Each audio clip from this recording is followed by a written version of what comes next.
গ্রামগঞ্জে থাকা মেকআপ আর্টিস্টদের সমস্যাগুলো যে এমন ধরনের হয়ে গেছে যে কোনো ক্লায়েন্টের কাজের বুকিং এলে সেই কাজটাকে নেবে নাকি ছাড়বে সেটার জন্য 10 বার ভাবতে হয়। তবুও আমি জানি না যে এরকমটা কতজনের সাথে হয়, কিন্তু আমার সাথে তো আজকাল এরকমই হয়ে চলছে। মাঝে মাঝে তো বুঝেই উঠতে পারি না যে আদৌ মেকআপের কাজগুলো নেবো নাকি ছাড়বো। তো এরকমটা কেন বললাম সেটা গ্রামের যারা মেকআপ আর্টিস্ট তারা হয়তো বুঝতে পারবে। আর দাঁড়াও, আমি তোমাদেরকে পরে বলছি, তার আগে welcome back to our channel JK Glam. আজকেও আমরা বেরিয়ে পড়েছি একটা ক্লায়েন্টের বাড়িতে, যেটার লোকেশনটা আমাদের বাড়ি থেকে খুব একটা বেশি দূরে নয়, তাই তাড়াতাড়ি আমরা পৌঁছেও গেলাম। আর সেই প্রথমে আমাদেরকে মিষ্টি খেতে দিয়েছিল, তারপর বসিয়ে রাখলো কিছুক্ষণ, কারণ ক্লায়েন্টের তখনও কিছু রিচুয়ালস বাকি ছিল। আর তারপর এই যে দেখো সব রিচুয়ালস সেরে ক্লায়েন্ট চলে এসেছে আমাদের সামনে। কেমন লুক দরকার তোমার? হালকা সিম্পল। তো এই যে আমাদের ক্লায়েন্ট, যার একটা খুব সিম্পল আর হালকার মধ্যে লুক চাই। তো চলো দেখা যাক আমি কতটা ক্লায়েন্টের মনের মতন করে ফুটিয়ে তুলতে পারি লুকটাকে। আর এখানে ইলেকট্রিকের কাজ চলছিল বিয়ে বাড়ির, সেই জন্য এখানে কারেন্ট ছিল না, তাই দেখতেই পাচ্ছ আলোটা খুবই কম। এবার আসা যাক আমার গল্পে। হ্যাঁ, আমি একজন গ্রামের মেকআপ আর্টিস্ট, আর আমাদের কাছে যে ক্লায়েন্টরা আসে তারা বেশিরভাগই বুকিং এর জন্য দরদাম শুরু করে 500 টাকা থেকে, তারপর সেখান থেকে ওরা গিয়ে পৌঁছয় 2 থেকে 2,500 টাকার মধ্যে।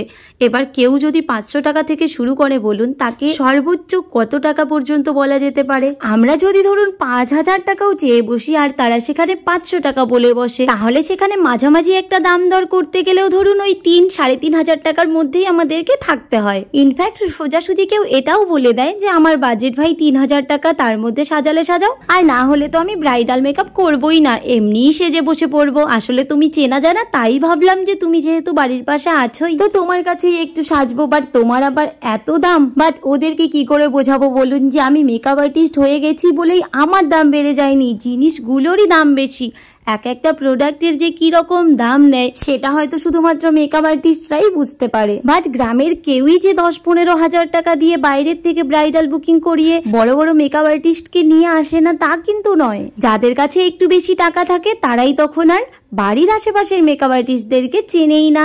এই তো কয়েকদিন আগেই আমার পরিচিত একটা ছেলেই আমাকে বলল যে তার বউয়ের নাকি এইচডি মেকআপ লাগবে, কিন্তু 2,500 টাকার মধ্যেই করিয়ে দিতে হবে, কারণ আমি তার পরিচিত। বাট আমি যখন তাকে বললাম যে 5,000 টাকা তো আমাকে লাগবেই, তার নিচে তো করতে পারবো না, তখন সে আমাকে কি বলে বসলো জানো? আরে 5,000 টাকা হলে তো ময়নাগুড়ি থেকে বড় বড় মেকআপ আর্টিস্টরাই চলে আসবে, তাহলে আর তোকে এত জোর কেন করতাম বল? আমার কাছে টাকা নেই, আমার বাজেট কম, সেই জন্যই তো তোকে বলছি, তাই না? তো এই কথাটার মানে কি দাঁড়ায় তোমরাই বলো তো? যদি কারোর হাতে টাকা বেশি থাকে তাহলে তারা বাইরের থেকে বড় বড় মেকআপ আর্টিস্টদেরকে নিয়ে আসবে, আর যদি টাকা কম থাকে, বাজেট কম হয়, তখন তাহলে আছি আমাদের মতো গ্রামের ছোট ছোট মেকআপ আর্টিস্টরা। তো সেদিন আমি তার কাজটা নেইনি, কারণ আমার সেই কথাগুলো খুব খারাপ লেগেছিল। যাই হোক, সেই ক্লায়েন্টের কাজটার কথা না হয় ছেড়ে দিলাম, কিন্তু অন্যগুলোর কথা ভাবো। প্রায় বেশিরভাগ ক্ষেত্রেই 2,500-3,500 টাকা এরকমই থাকে তাদের বাজেট। এবার আমরা যদি জেদ ধরে বসে থাকি যে 5,000 টাকার নিচে আমরা কোনো কাজই করব না, যদিও শহরের মেকআপ আর্টিস্টদের কাছে বা বড় বড় মেকআপ আর্টিস্টদের কাছে এই 5,000 টাকাটা কোনো মূল্যই নয়, তাদের কাছে 10-15-20,000 টাকা লাগে এক একটা কাজ করানোর জন্য।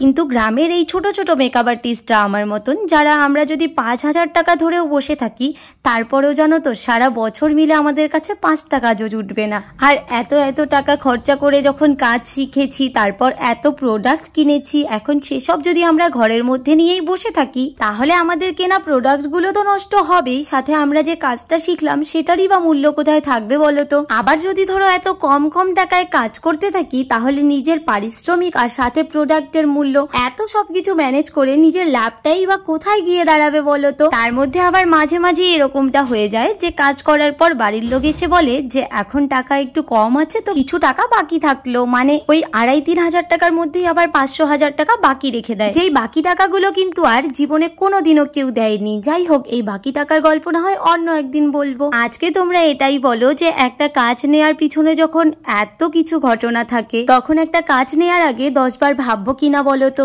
যাই হোক, আজকের ভিডিওটা এই পর্যন্তই। আমার কাজটি তোমাদের কেমন লাগলো অবশ্যই জানিও।